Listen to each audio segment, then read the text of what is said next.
Welcome to this program, Melissa. Thank you. Yeah, start by introducing yourself.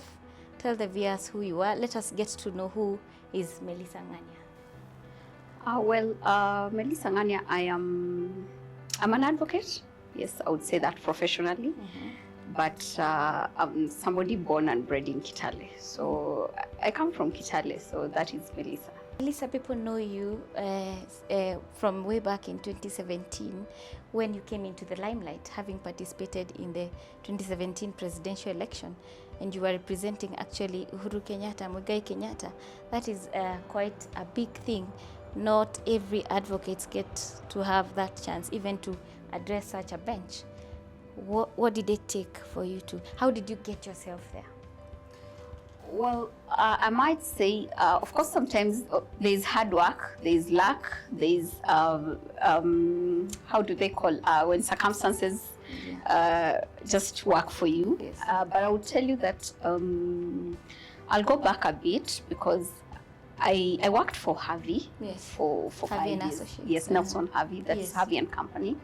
They're now the president of the Law Society, and he's somebody I hold with high regard. Yes, people might have their reservations and comments, but I'm one of the persons that I hold Javier with a high regard because he really trained me. He trained me, he mentored me, he gave me the opportunity, and I remember he kept saying that this is the military academy of Javier. And of course, I think the training was just good because there was no spoon feeding, and I learned the hard way, but it processed me, you know. So once I left Javier's, because I was there for 5 years, and so for 5 years since from 2012. Actually, now, it was after my first admission, then you can. Yes, it was my first employment actually. Yes, and I got into Javier at. It was an amazing way how I got to Javier because I remember I've told you I struggled to get privilege. I did what, but I met Javier in the court corridors during my admission. Yes. And he told on me. On your day of admission? Yes, on my day of admission in the court corridor. I was actually going to pick a course list. Yes. And he told me, "Hi, how are you?" I said, "Fine. Are you being admitted today?" I told him, "Yes, I'm being admitted today." And he said, "Are you looking for a job?" I told him, "Yes, I'm looking for a job." And then he told me, "Have my number." That was an easy. Have my number? Yes. Yes. And so he gave me his number, and then he said, "Javier," and he went. I never saw him because he never maintained an eye contact, so I didn't see. But the only thing that came to my mind was he was small-bodied. That is the only thing I knew. Of course, now maybe he's no longer. But afterwards, I called him, and his phone was off.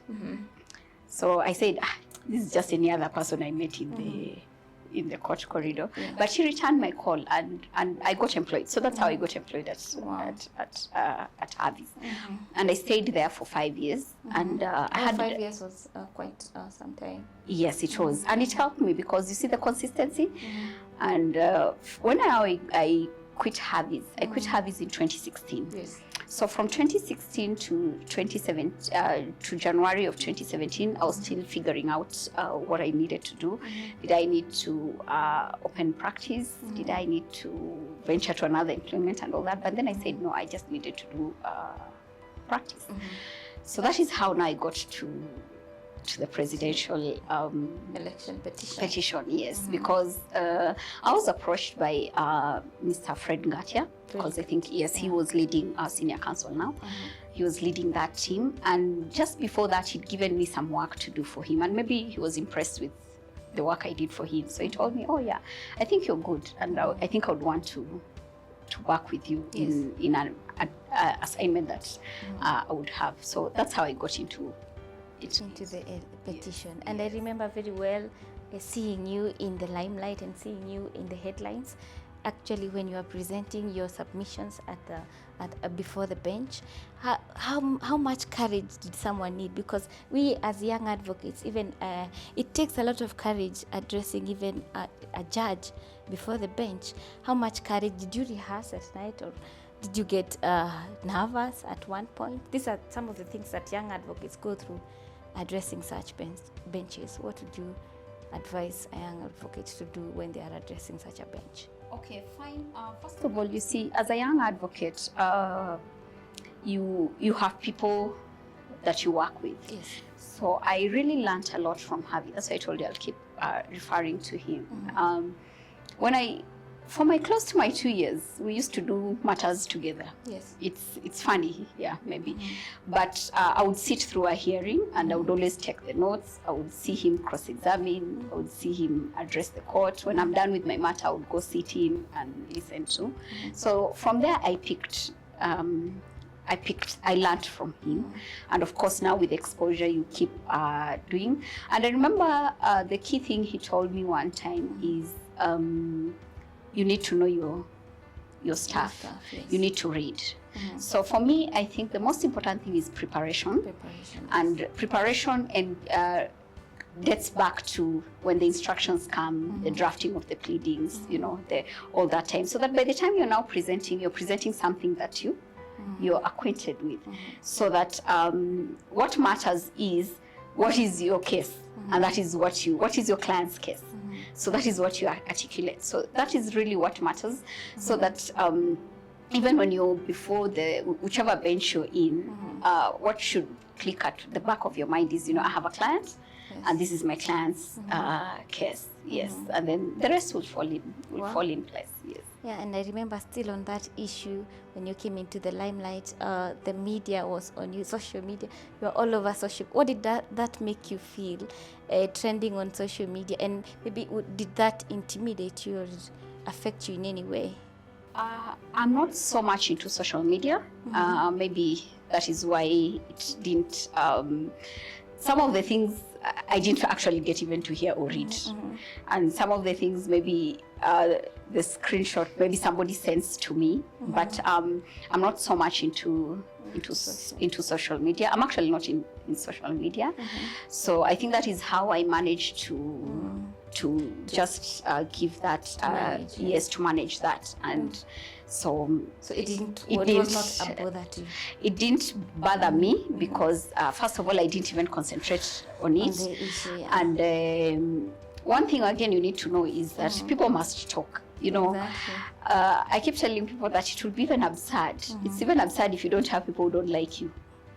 People must hate you, people must love you, people must, there are those who really don't care who you are. So it's you to, within that space, to navigate through what matters. Yes. Because negative energy I call it negative energy, it can actually affect. It can affect you. So for young advocates, I know sometimes there's the social media bully and all that, but what is it? And maybe Melissa, speaking of social media, and now that you've said that you're not so much involved or so much on social media, and you have also told me that you keep referring to Mr. Javi, and we all know that he's a social media person. What would you say about what happens on social media and at the wake of this so much bullying of young advocates, people referring to each other not in a very professional way? What do you have to say about that? Although now that you're not on social media, these are things that are actually happening on social media, and people actually posting unprofessional or very intimidating stuff on social media. What would you say about that? Is it something that the profession should handle? I think some things become almost personal space. Yes, because if you decide you tweet or you go to Facebook, it's your account you're running. And for me, the whole thing is this: you have to match what you can take. Know that am I in this space of bullying, or am I not in this space? So that I keep. I'll tell you this: I'm not so much into social media, but during COVID, I would read Twitter, and I would really get amazed and really laugh at what people write, and I found it hilarious sometimes. So for me, I think you decide how much do you want, and then you also, in a war, when you go to war, you need to know whom there are people who will tweet more, and there are those who will not lose anything. You understand? So the question is, can you handle? Because for me, once you've put yourself in that platform, then what do you expect? Exactly. It has the rule of that space. Yes. So it's you now to decide, do I want to take on this or don't I want? But maybe to rephrase my question, is it something that should be happening inside the profession, where maybe even the president of the Law Society addresses his council members in a very intimidating way? Or maybe we can see publication of things like people are financially vulnerable, things like those things. That is something proper. I'll tell you this, and maybe I'll tell you this. I remember the president said that he signs off his tweets. He signs them off as the president of the Law Society of Kenya, or in his personal capacity as Nelson Harvey. And still, I'll come to this. I am one person who I respect people's spaces and whatever people would want. If you think that calling Melissa stupid will make you be happy, my question is, am I stupid? Even if you call me today stupid, I don't think I am stupid. So I wouldn't want to engage on that. So that for me, it is more of a personal space. People will always tell you, we have our rights. This is me. This is my account. I mean, I'm doing this. And what is unethical about it? Have I breached the advocate code of conduct? Have I, that is the test. And you see, that is an argument, which becomes a subjective argument. And for me, I'll tell you this. I read it, I say, okay, this is what has been said, and then I'm off that. So for me, I think that is how I look at it. Because people have rights. People tell you, this is my account. I mean, I'm the one posting on this. So it's a space that really, personally, I never want to engage through. Melissa, tell us about your legal journey, where you started from way back in at the law school, and up to being admitted at the role of advocates. Well, I pursued my undergraduate at Makerere University. I schooled in Uganda, actually, for my O levels and my A levels. So I schooled there, and I joined Makerere to pursue law, where I did it for 4 years. Thereafter, now I had to make a decision whether I wanted to take my back course in Uganda and remain in Uganda, or take it here at the Kenya School of Law. And I don't know, at the end of the day, again, I found myself here. So I said, I think I wanted to take my back course here. And I joined the Kenya School of Law in 2010. That's when I enrolled. In 2010? Yes, in 2010. And completed, I was admitted in 2011, November 2011. I completed the 1 year, the 12 months at the Kenya School of Law. And then now went for my pupillage for 6 months. Then I got admitted. You have been practicing since 2011? 2012. 2012. Yeah, because I was admitted in 2012. That is 8 years of practice now. Yes, 8 years of practice that I've been practicing. Yes. Wow. So maybe you could tell the viewers at the point of pupillage, because this program is meant for mentoring young lawyers, and what happens during the pupillage time when people are looking for pupillage, they really struggle. Maybe you could explain to us, how was your journey getting to be a pupil, and which firm were you in, and do you have a hard time getting pupillage like many advocates? Yes, I did. I actually I had a very hard time getting pupillage, and maybe because now I come to understand it later on, maybe why I had a hard time getting pupillage, because it was really difficult for me to get pupillage. That one I can honestly tell you. And I was like, what's wrong with these Kenyans? Now, I mean, why don't people? I remember dropping my application at, was it HHM? And I came to pick it later on with Kiragu, now when we met later on in practice. And I got an auto reply of like, we are not taking pupils. Then I'm like, they can't even give me an opportunity, I mean, to show who am I or what. But I finally got pupillage in a small firm. That was the firm of Moki and Company Advocates. I did my pupillage there. After pupillage, my pupillage was slow. slow because we didn't have a lot of litigation. Yes. We didn't have a lot of, and I didn't like litigation. That is another thing that court for me, I think I felt it was exhausting. I thought maybe I wanted to sit in an office and review contracts and do all those things. Yes. So during my admission, it's amazing because when I was being admitted, I think we were the first lot by the retired Chief Justice, William Tunga, to be admitted. I think we were the pioneers. So the admission process moved now from the Supreme Court to Milimani. And as I was going for my admission, I had somebody who worked at the court, and he told me, "Oh, congratulations, you're being admitted," because I think he had had my struggles for pupillage and how I was I hated, I was like, people just don't even give you an opportunity, even just to go for an interview. Exactly. But as I said, I came to learn later on maybe why I faced that fate, because I've come to realize that some of these pupillage programs are rolled out when people are at the university. Yes. Or when people are joining Barcos way early, so you get to now do your interviews at that period. But remember me, I was coming in way after. Yes, and because I wasn't in the system, so I didn't know maybe. So that is maybe the reason why I couldn't fit in. And maybe just to cut you short, on the issue of pupillage, and you've talked about actually going into a small firm where you did litigation.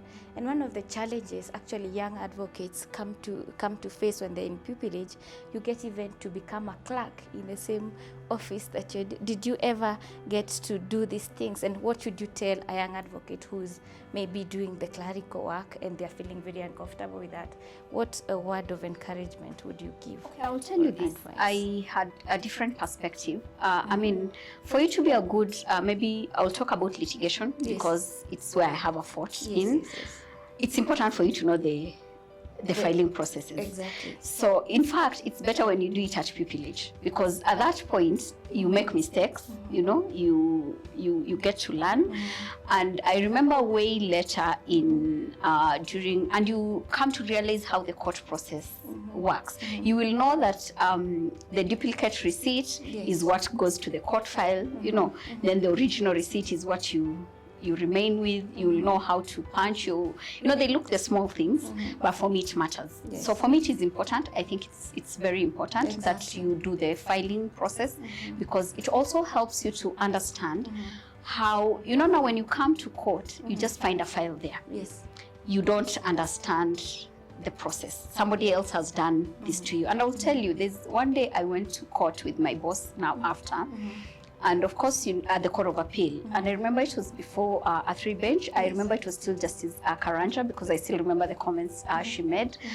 And of course, I was lucky because I was with my boss, so I wouldn't take the heat. And one of the bundle of documents, one of the documents inside had been bound upside down.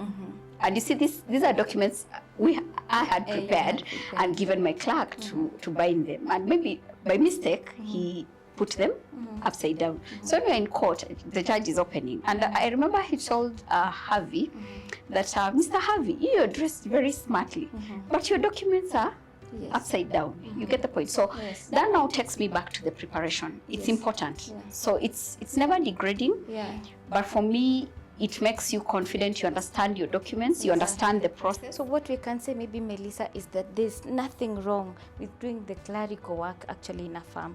Absolutely nothing, because one day you'll wake up and somebody's not there. You're used to having your clerks there. One day somebody is sick, so what will happen? And then it doesn't reduce you, because at the end of the day, you are the one who has the contact with the client. And you see, a client wants work. They don't know the politics that happens. A client wants the document to be filed. So it's you really have to, because we are in the service industry. So as a service provider, you have to have that touch. So absolutely no problem. Yeah, Melissa, still on the pupillage issue, now that we are talking to young advocates, and what happens is that when you're in pupillage, you get a very small pay. I would not even call it a stipend. Some of us even got 5,000 when you're living in Nairobi and you're a young advocate, and you see the name lawyer or advocate comes with that privilege. how could you advise, or how would you encourage a young advocate who's maybe getting a very small pay in this firm, and maybe they cannot be able to stand up for themselves or negotiate for a bigger pay? Well, I wasn't paid. Oh, yes, I wasn't paid. That's even worse. I wasn't paid, but I have come to learn one thing in life, is that you need to know where you want to end at the end of the day. Yes. So that remember, pupillage is a requirement. Yes. And there are so many people. I told you, I worked. I never got pupillage until I got this small farm. And what was more important was I needed to complete my pupillage so that I get admitted. Yes. Because remember, at that point, you're still a student. Exactly. And I'll keep referring to Javi because I think I've walked a long journey with him. And I remember one day he said, we do people a favor because we are training you. Yeah. You understand? So for me, I think the only encouragement I'll tell our pupils is it's never a permanent situation. It's a process. So the most important thing is, where do you want to end to? Exactly. Yes. And I believe in one thing, that when you're given an opportunity, you work so well that you leave a mark. Yes. So that in that farm, if you're very good, people will still retain you, or somebody else will even give you they will even poach you somewhere else. So sometimes it's just a bit of, I call it delayed gratification. Yes. So sometimes you just have to have that delayed gratification for you to end somewhere. On the topic of maybe during your employment, did you have challenges maybe of harassment at work? Not maybe specifically sexual or any other form of harassment, because what many young advocates, especially female advocates, what they face nowadays is incidences of sexual harassment, and many young advocates have come up and talked about incidences of them being sexually harassed by their bosses just because maybe they cannot be able to speak for themselves. Is there such an incident that has ever happened maybe during your employment, and even if not you, maybe a colleague? What you do advise a young advocate who's going through such harassment and maybe they cannot be able to speak for themselves? Okay, thank you. Personally, I've never had that. Maybe thank God I was lucky. I've never had that. I've never had that encounter of sexual harassment, but I know it's there because sometimes also when people speak, the person who wears the shoes knows it. Yes. But for me, as a form of encouragement, is this: you should, in your life, you should have that one person you can always speak to, because of course you might not know what to do. It's an issue of your job. Not everybody will be confident to quit a job, and leave it. But I think for me, the greatest advice is at least within your career or you must have that person that you can always talk to, and who can always encourage you or help you within a situation. Like me, I have people I talk to. Yes. So I know when I have this problem, I go to this person. When I have this problem, you go. So for me, for the young advocates, that is what I will encourage them, because sometimes, it now becomes a tricky space. Some people cannot, as you say, cannot be confident to come out. But the only thing that I would tell them is don't die in silence, because I don't see why somebody should suffer in silence, especially now at the point you become an advocate. You've withstood a lot of challenges in your life, and challenges are always there. So always don't let it not drown you. That's what I keep saying, that in whatever you're going through, let it not drown you, and have people that you can always talk to, so that they will guide you or help you, and they can help you out of that situation. And Melissa, still on those challenges that young advocates face, there are incidences where advocates remain unpaid for so long, maybe they cannot even be able to address that with their bosses. What should you advise such a young advocate who maybe have their salaries delayed, or maybe their bosses are just paying them bits by bits? They cannot be able to speak for themselves. How would you advise such an advocate going through such a hard time? I know those challenges are there, and of course, I keep saying sometimes we need to be aggressive. You understand? Like I keep saying that I ask myself, okay, this is where I am. This is somebody's office. Do I want to remain here, or I want to move out? Because sometimes you can't force somebody to pay you. You know, people have set their payment standards. So you cannot go telling people, this is what I want to be paid. But the most important thing for me is you have to be, like what I said, you have to know what you want and where you want to be, so that if you feel now that space is no longer good for you, then get out. You know, get out of your comfort. Get out of your comfort zone. Look for another opportunity, or look for because sometimes or is it maybe okay to face off with your boss and tell them that this is not proper and you are not paying me as per what I deserve? Would you encourage someone to confront their bosses and tell them that actually I don't deserve this, I'm doing so much work? Yeah, and that's why I'm telling you, you know, you have to package yourself so that you become an asset, not a liability. You get the point? I mean, like, be this person who people would want to have in the office, so that, you see, you have a negotiating power. You're coming from a point of negotiating. But if you now become somebody whom your boss will be like, good riddance. You get the point? You see, it can't give you room to negotiate. So first of all, I think for me, as somebody, as a young advocate, and I'll still give my example, which might not relate to the salary.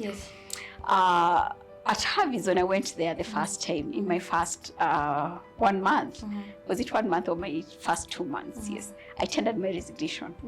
I wrote him an email. First 2 months. Oh, wow. Yes, I wrote him an email and told him that I'm tendering my resignation, and because I've not given you 1 month notice, I'm willing to forfeit my salary for that month. And when I gave him the email, I sent him the email, I think, in the evening, and I used to go to the office very early. By 6 in the morning, I'm always in the office. And that day, Javi came so early to the office, like at 6:10, 6:15, and he called me. And he spoke to me and told me, you know, Melissa, yes, I know maybe there's some challenges that I feel you're facing, but I think we don't want to release you. You're determined in your work, you know. So you see, we negotiated. You had your own mileage of yes. So for me, what I would encourage the young advocates is that hard work has never killed anybody. I've never had anybody who's died because of hard work. And then you just have to make an impact so that you become an asset. You see, when you become an asset, it becomes easy. Because remember, this is your employer. It's always having the highest, the bargaining power. Then maybe just talking about hard work, we know of these firms that you work for long hours. There are these firms that you get out of work even at 11. At those times when there was no COVID. And I remember young advocates were actually complaining about such firms, especially those firms that are in Westlands and Hurlingham, where advocates get out of their offices even at 11, and then the next day you have to be there by 5. Is that even proper? Is it something that should happen within the profession, or is it something that you can encourage? It should be. I can tell you this. I did those hours for my years at Javier. I always clocked in the office at 6 in the morning. And it's very few hours that I left at 7. I mean, like I used to leave at 9, 10, 11. And I did that from Monday to Friday. But again, for me, it just boils down to what is it that you want? And I will tell you still this. I'm still doing that even now when I'm employed, when I'm self-employed. But you see, when you're self-employed, Melissa, it's a different package than when you're now working for somebody, because you're doing this for somebody else, and maybe the proceeds that you get or the salary that you get does not cover up the working hours. Would you maybe encourage a young advocate to just maybe write to their bosses and tell them that, no, I'm working for really long hours and I deserve to be compensated for the same. It's only fair that someone is compensated. And that's what I've told you, and I'll still repeat that, is that I did that. I worked for those hours, and maybe because the work entailed that, because the better part of the day I would be in court. Because remember, I was in court during the day. So what time would I get to draft pleadings? What time would you get to file, to draft submissions? But again, for me, it boils down to this. Have a target within your spectrum. Of course, when you're just 2 months in your career, or 1 year in your career, you have not even learned what to negotiate at that point. You understand? But as you now gain, then you negotiate. You tell your boss, I'm doing this, and this is what I'm doing. So this should be this. Yes. But for me, I think the most important thing is, first of all, you yourself have that which you can defend. Then it will become easy even for you to navigate that space. Yes. Okay, Melissa. Yeah. Maybe you could tell us about your practice now. What has changed since you participated in the election?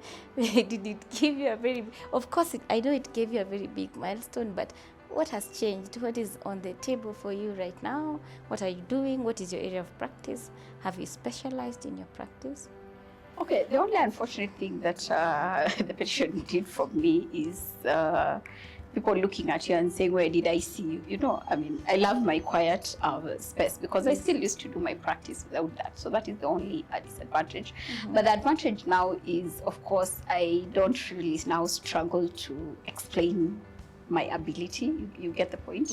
Yes. And of course, it made me more resilient. I never knew that I would work 48 hours without sleep, you know. I mean, but it showed where I could push to, how I could push to the extreme limit. So for me, I think it was amazing.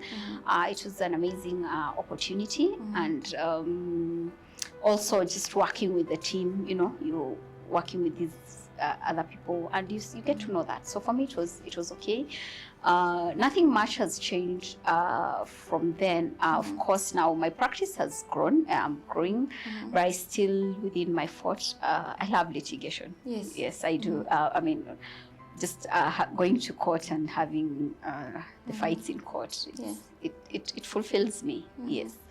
And so I still do that, and my work ethics have not changed from what I picked from where I was at Javier. I still get to my office even sometimes as early as 5. Yes, and leave because, like I've told you, at the end of the day, again, this is a business. Yes, we are so many advocates. So what is it that Ngania has? Okay. So you're right now in a partnership? No, I'm in a sole proprietorship now. Okay. Yes. Speaking of a sole proprietorship, how would you advise a young advocate right now? Because we can see the trend right now is when people finish their pupillage, not even pupillage, when they get admitted to the role, they immediately open their own firms. Is it a wise move? Is it something that you could advise? I know the law right now allows a young advocate to open a firm, but is it something that is wise to do? Because you've sought for my advice, for me I wouldn't, because I will tell you that what I'm even doing, what I use now is what I learned at Javier. You know, you get to learn how to handle clients, and I remember Javier every day. I've told you, I keep reminded about, because I think that's where I only worked. So really, he kept telling me that, Ngania, Melissa, clients are never your friends, you know, and you have to know that. You get it, because tomorrow you'll just find yourself at the advocate complaints without you've not even done a mistake, you know. But also it teaches you now, you know, you still have the opportunity to make a mistake. You know, when you're under somebody, you can get away with a mistake. But when you're alone, then the burden becomes higher on you. Yes. And then of course now just how things are run, you get it. Of course you might not pick 100%, but you see, you're not starting from the ground, you're starting from somewhere. So for me, I think just having that working under somebody, for me, I think for me it has worked amazing for me.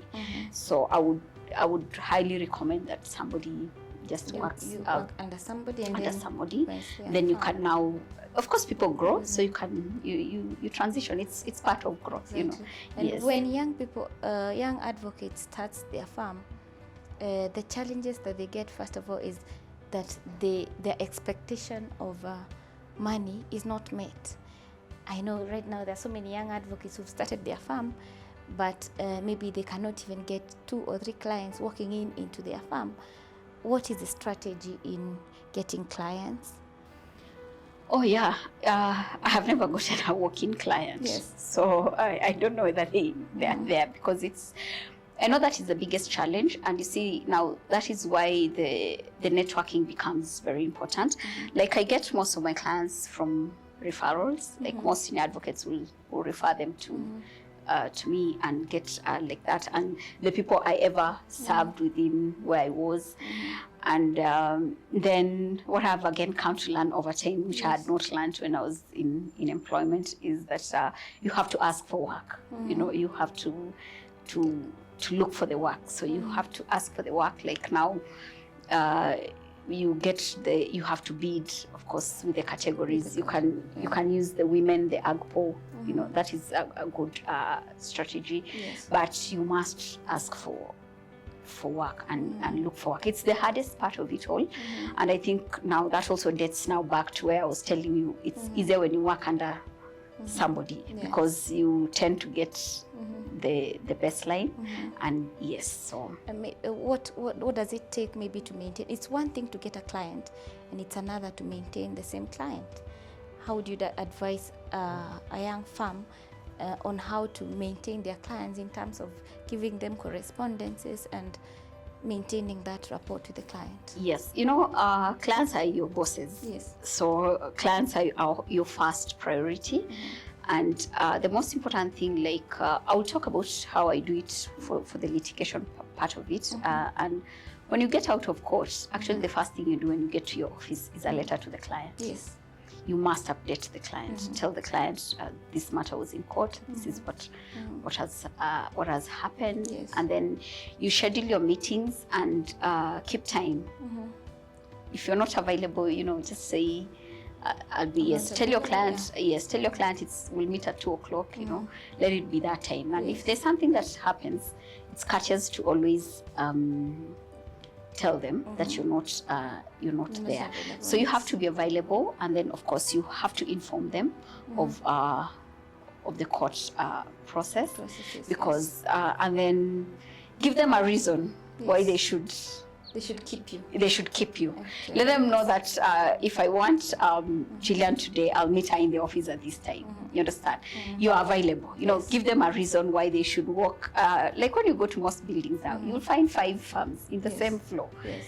But give them a reason why they should come to your office. So personalized services are important, because at the end of the day, it's the clients that yes. And now that, Melissa, you have mentioned that you do mostly litigation, how does the law expect you, or how does the profession expect you to behave, especially when you're addressing courts? And with this, I'm referring to an incident that happened, I think, early this year, when a young advocate had a confrontation with Dr. Haminwa. How would you advise us as young advocates on how to address such an incident, and how do you carry yourself? Maybe you're feeling a bit intimidated when such an advocate is addressing court and maybe referring to you in a manner that you don't like. What should you do, and how should you conduct yourself in such an incident? Okay, I come from, maybe I'm old school. I come from the background that for me seniority matters. Yes. That one I can tell you for a fact. I respect my seniors, because I'll also reach that point. You know, it's seniority, and maybe that's the background that I come from. But it doesn't mean that when you're in court and then, you know, the arbiter is the judge. Yes. At the end of the day. Okay. Of course, it's not right to talk at cross purpose. So you'll always maintain that decorum. And the key thing is make your point to the judge. Yes. Because it's the proceedings that will speak at the end of the day. And of course, yes, I know sometimes senior advocates can become a bit bullish and all that. You just look at it. At the end of the, you tell the judge, this is my client. I'm the one on record for this. So can I address you, judge, on this point? Yes. So, and in some incidences, when you are on your feet addressing a judge, sometimes you feel intimidated by the presence of maybe the senior lawyers and the judges. This is something that happens to junior advocates so much. How do we handle such incidences? I think with time, I'll tell you this. The first time I appeared before court, I've never forgotten. I think it was before now the current Deputy Chief Justice, as when she was still in the High Court at the Environment and Land Division before the restructuring. And it was a certificate. It's when we still used to argue certificates in open court. And Javi just sat next to me and gave me this certificate to argue. And the court looked so alien. I mean, I remember the court of arms didn't look like it was the court of arms, And but I kept on prosecuting. So for me, the advice to the young advocates is a day at a time and keep learning, Pick from your mistake of today. Me, it was alien. I look at the court of arms, and now when I go there and I'm like, what was intimidating me in this four-corner building? Exactly. So just the way a child, you have to crawl, you have to make mistakes, and you learn from your mistakes. Exactly. It's never wrong to make a mistake, but you learn from your mistake and consistency. Yes. And then, like I told you, when I didn't have a matter, I used to sit through with my boss so that I would learn from what they were doing. So young advocates can pick on that. And when they make a mistake, let them learn from their mistake, because we all make mistakes. We all started from there. Even me, court was alien. I mean, I looked at it and I was like, what is this? Yes. Melissa, do you ever file your documents in court, maybe your certificates, and you address the judge, and maybe afterwards you don't get your orders? Have you ever been in such an incident where maybe you get so disappointed, you don't get your orders, or maybe you don't get your day in court? How does that make you feel? Or does it ever happen to you actually? Yeah, of course, yes. In fact, you get excited when you get the orders, because sometimes you're told serve this application and come another day. Now even with the online filing, you file and a matter is not completely been heard until 2 days. So it's there. It happens. And of course, you don't take it personal, It's not you who gives this. The judge has not given you the orders. So what do? Go prosecute your application. Yeah. And us as young advocates, when now we are starting off in our profession, maybe you're not able to satisfy your clients, for example, in getting such orders. How do you live beyond that? Maybe when you're feeling so disappointed, you cannot be able to address your client if you have not been able to live to their expectation. How do you get to separate that now from your normal life? What you do is you have to always manage clients' expectations. You see, when this client comes to you and comes to you with this with a brief, of course you never set that which. Remember, you're not the one who gives those orders. It's the court. It's the court, yes. And the court will deem it fit to either give or not give. So what is important is to manage your client's expectations. Tell the client, this is what we are going to do. And the court might agree with us and give us the orders. It might not agree with us and does not give us the orders. If it doesn't, this is what we will do. So that now when you come back with whatever decision from the court, you will tell the client, you see, I told you this, and actually this is what the court has. So it's a matter of managing expectations. You never promise your client what you can't, because you yourself, you don't have control. And then of course, separating from myself is, at the end of the day, you will realize it's also work. You understand? So you don't have control over it. You did your best. So why should it kill you? There's an upcoming issue affecting advocates in general, whether young or old. This is the issue of mental health. And that is actually one of the issues that we are addressing as the Law Society of Kenya Nairobi branch, giving that mental awareness. There are so many advocates who are being affected by so many things that are within their practices, maybe frustrations of money. And how would you advise people who are almost plunging into depression because of frustrations which are there and we can't evade in the profession? It's unfortunate, but me, I keep saying, me, I take a day at a time. Yes. Me, I never kill myself for what I don't have. And then maybe contentment, you know, as I have told you, I'll see somebody driving a BMW, I want that, you know, just living within your means. Yes. That is actually some of the things that young advocates are not being able to do, to live within their means. Yes. I live within my means. I have no apologies that maybe people think I should be having this. I mean, those are your thoughts, but me, this is my life. You get it. So living within your means. And of course, now remember again, when you start your practice, there's a whole issue of clients' money.